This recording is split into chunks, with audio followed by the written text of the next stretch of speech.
Hey guys, hope everybody is doing well. This is Cynthia Lewis. Wanted to come on to see how everybody is doing.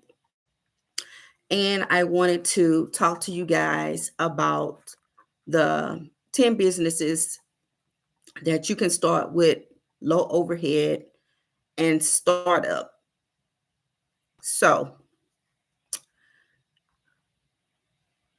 it is so important um, to start a business, but most importantly, it's important to have multiple streams of income. And so, what I like about um, just identifying these different 10 streams of income is that you can, look at the list, look at the skills that you have, and see where you can plug and play in order to um, start a business based upon the skills that you already have and based upon your desire to get started in that particular area. So let me give you a quick introduction for those who may not know who I am. I am Cynthia Lewis.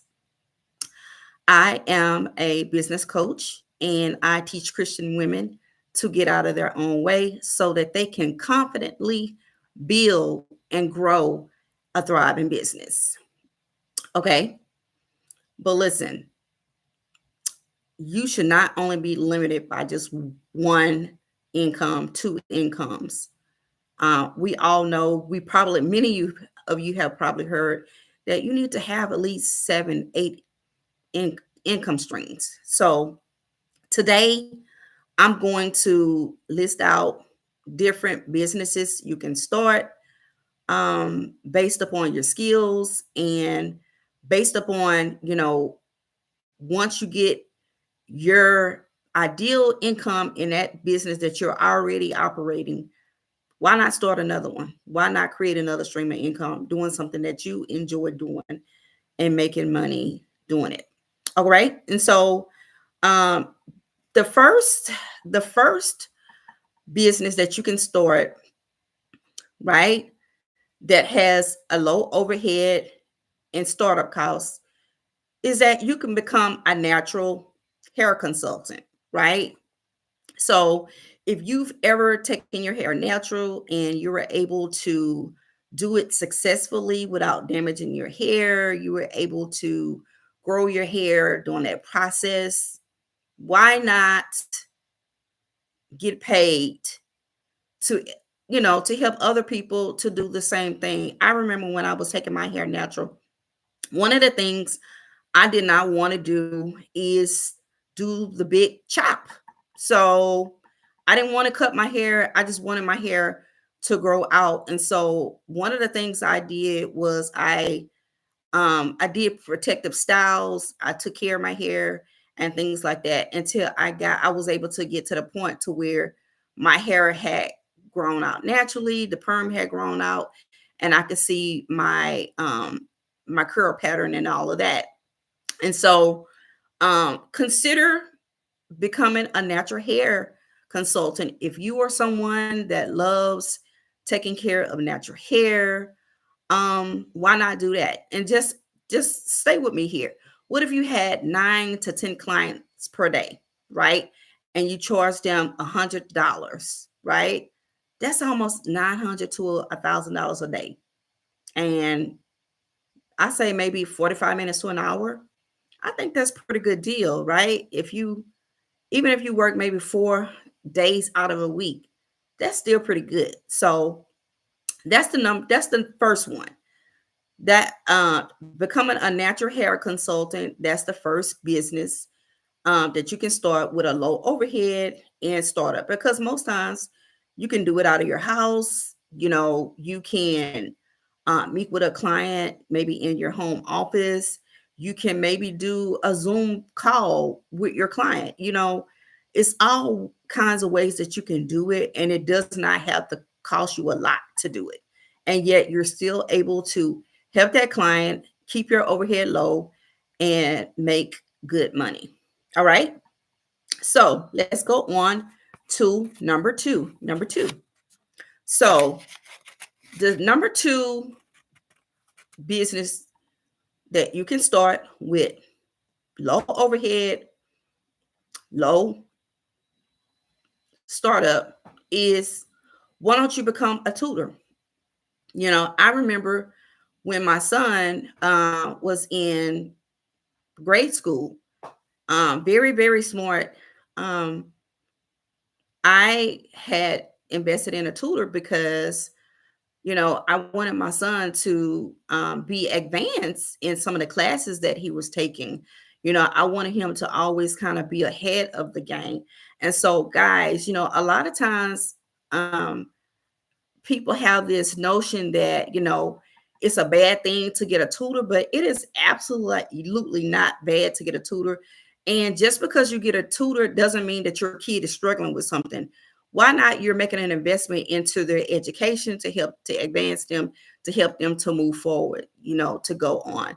So I believe that starting a tutoring business, you can get started. It does not cost a lot. I remember when we were meeting with my son's tutor, we met at the library. The library is free. It doesn't cost you a dime to sit there and go through the lessons. And that's exactly what she did. She took my son through the lessons. She went over things with him, gave him assignments, gave him homework. They worked through problems together, things like that. And so it does not cost a lot to become a tutor, right? And what if you're good in math? Okay, why not become a math tutor? If you enjoy science, do science. What if you are someone that want to help students to prepare for the STAR test? You absolutely can help the students to, get prepared for the STAR test by becoming a tutor that focus on that particular area, right? And so, guys, there is so much that you can do. And like I say, again, the library, just based upon my experience, the library doesn't cost anything. And when after we done meeting with the tutor, I paid the tutor. She gave me a receipt, and our transaction was over with until the next weekend. So it's up to you. She was able to do it online. She was able to do it in person. So it's kind of up to you how you would like to do it. But the bottom line is this: becoming a tutor does not cost a lot upfront to get started. So next thing is, you can start a PTO or PTA consultant business. And for those of you who have kids that are in grade school, um, you know, it's a PTA board, PTO board, where, they're very involved with the students, very involved with the parents, making sure, and very involved with the teachers, making sure that the students have what they're needing. Just they sponsor different functions, for students, all kinds of things at the schools. They do fundraisers and things like that. And I can recall when I was the financial person, a part of my son's PTO board. It was a great opportunity. I learned so much, and it was a great opportunity. So if you are someone that has know your way around the PTA board, the PTO board, and you've set it up, the structure and everything, then why don't you consider starting a PTA or PTO consulting business so you can help schools or PTO boards or PTO boards to get started. I remember when we got started, my son's school had just gotten built, and so I set up the legal structure part of that PTO board. And so I went and set up the bank account and all of that. I did all the legal part of it. So yeah, if you are someone that want to become a consultant for PTO, PTA board, go do it. It doesn't take a lot, doesn't take much to get started. Everything is, about you just documenting everything, communicating what needs to happen and what order things needs to happen. All right. So let's go on to number four. Number four, the fourth business that you can start with low overhead and low startup. Why don't you start an online cupcake business? Don't discount those cupcake businesses because they can be very successful. They can be very fun. They can be very rewarding. So don't discard that. Um it doesn't take a lot. I remember that was this lady, I can't remember her name, but she started a cupcake business just by going inside of the supermarket and she bought cupcake mixes. And she made a business out of, going inside of the store and making her cupcakes from the cupcake mix. So guys, how much does a cookie mix or a cake mix cost? No more than $3. So just imagine this lady built a very successful business based upon going inside of a store and mixing up all the ingredients that she needs, and that was already really pre-mixed already because it was, she bought it from a cake box that was already, had the ingredients. She just, only thing she did was mix it and made cupcakes. So again, if that's something that you're interested in doing, take advantage of it. All right. So number five, the next business you can start is, why not become a scholarship coach? Right? We know that we have students, folks that have been to college for years and years and years, you know, and still might be in college and have, you know, student loans that they got to pay back. Why not be someone that helps students to find scholarships, right? So that they won't be in debt before they get out of college, right? Why not help, students do that? Why not be a blessing and help students to not get in debt in order to get an education if that's what they choose to do? If they want to get an education and whatever they're wanting to do, why not help them to search out scholarships? So a scholarship coach could be someone that helps students, like I say, find scholarships, help students do the FAFSA form, help students to edit the essay, the scholarship essays, and the list can go on and on and on. But that is an easy startup. You don't need much. Laptop, Zoom, the ability to communicate well and to be able to have a heart to help students so that they won't get in debt in order to get an education. All right. So next item, number six. What if you become a home assistant, right? That's somebody that can run errands for that busy professional. Maybe, your client may be a doctor, maybe a lawyer, maybe be a nurse, whatever the case, and they don't have the time because, doctors, lawyers, nurses, different people that are in different industries, they may not have a lot of time to do the things that they need to do. So why not help them to run errands, right? So, or handle their chores. So that could look like you going grocery shopping for them. That look like you can pick up their cleaners. That looks like that you could take their vehicles to be clean. You can hire someone to cut their yard. You can go and have their house clean. Maybe they don't have time to cook. Maybe you can hire someone to come and cook for them. So when they get home from work, there's already a meal prepared for them, right? Someone that can wash their clothes. It's so much that you can do in order to start a business. You don't have to do the same old business that people think that you have to do the eyelashes, selling the hair extensions, selling the wigs. No, you can do something totally different and enjoy what you're doing. Match those things up with the skill sets that you already have and build a successful business that you enjoy doing what it is that you already enjoy doing. All right. So let's go on to number 7. Number 7 could be become a copywriter, right?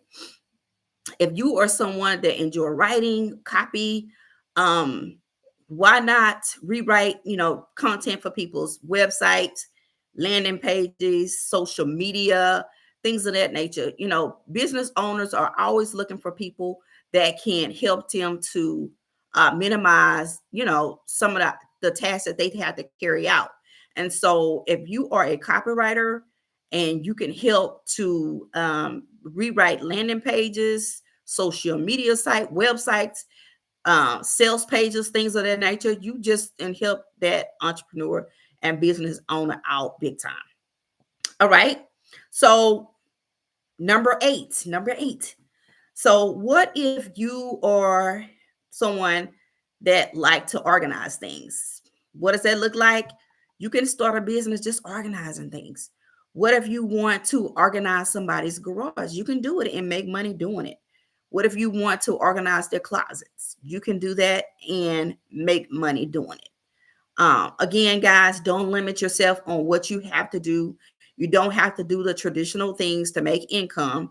You can do things, again, that you already have the skill sets for, you may already enjoy doing, and get paid to do it, right? Because your skills has nothing to do with your job. Yes, you might have acquired those skills from work, or maybe you have acquired those skills from working from church or volunteer your time at other nonprofit organizations. It doesn't matter. Those skills are transferable. And whatever you do outside of your time, you can make money, doing, monetizing those skills based upon what you already um, have the knowledge to do. You don't have to limit yourself that, okay, I do this at work and I don't want to do this at home. No, you can do it at home. If you enjoy what you do at work, that's a transferable skill. You can monetize, maybe to pull out a skill that you really, really enjoy and monetize that particular skill and do very well because you enjoy it. All right. So number nine is a bookkeeper. That's someone that keeps track of transactions, and things like that, expenses, money that has come in, money that is going out. If you have the skill sets, by all means, do it. You can make good money doing that, and it doesn't, again, cost a lot to get started. You have to get started. And final, number 10, right? You know, maybe you don't want to do all the other errands. Maybe you say, hey, I want to start a business just cooking and cleaning. Or maybe I want to just start a business just cooking. Or maybe I just want to have a business that allows me to just clean homes or clean offices or whatever the case. It's up to you. You get to decide what you want to do and how much money you want to make, right? And so just want to do a quick recap. I have been talking about the 10 businesses you can start with low overhead and start up. And so what I said was, number 1, you can become a natural hair consultant. It doesn't cost a lot to get started as long as you know how to take care of hair, grow a client's hair, give them everything they need to know to make sure that their hair grows and grows healthy. Then then you absolutely can do it, especially if you've done it for yourself. All right. I said number 2, you can become a tutor, right? You can help students, with math, science, if you wanted to be someone that really focus on the STAR test and prepare students so they can do well, you could do that. I said number 3, you could become a PTA consultant business. I said number 4, you can create an online cupcake business, right? I said number five, you can become a scholarship coach, someone that helps students to find scholarships, help the students with their essays, make sure everything is, they got everything in there correctly, everything reads and it flows well. What if you can help the students to make sure that they are completing the FOSFA form? Um, you can do that. All right. It's up to you on what you want to do. But by all means, like I said, get started. And I said, next thing is, if you wanted to be someone that that can be like a home assistant, you can help, you know, run errands for business professionals. You could do stuff like grocery shopping, pick up cleaners, take vehicles to be clean, hire someone to cut the yard, clean the house, cook dinner, wash clothes, things of that nature. Right. And then I said number seven, you could be a copywriter if you are someone that enjoy writing landing pages and you have a skill and knack for writing and writing well, and being able to persuade, I guess, someone to take action. That is definitely for you. So again, you could rewrite landing pages, websites, social media sites, um, what else? Sales pages, things like that. And then number eight, what if you are someone that enjoys organizing? I said that you could start a business, organizing garages, organizing, you know, closets, organizing, different things. You can tap into your skills and make good money doing it. Number nine, you can become a bookkeeper if you're good at crunching numbers, you're good at tracking, you're good at making sure you are, tracking the money that is coming in and going out. And definitely that is a good, place to get started as a bookkeeper. And then again, finally, I said if you are someone that like to cook and clean the home, you can either do that, or you say, hey, I just want to be able to clean homes and clean professional buildings. Or maybe you say, hey, I want to be able to just cook for people. I want to just be able to do that and make sure I'm cooking them a balanced diet so that maybe they can lose weight. It's up to you guys. But um, these are the 10 businesses you can start with a low overhead and startup costs. So, guys, if you have any questions about what I just went over here, of course, you already always know that you can leave me a question in the chat. All right, guys. Until next time, this is Cynthia Lewis, and I will talk to you soon. Bye.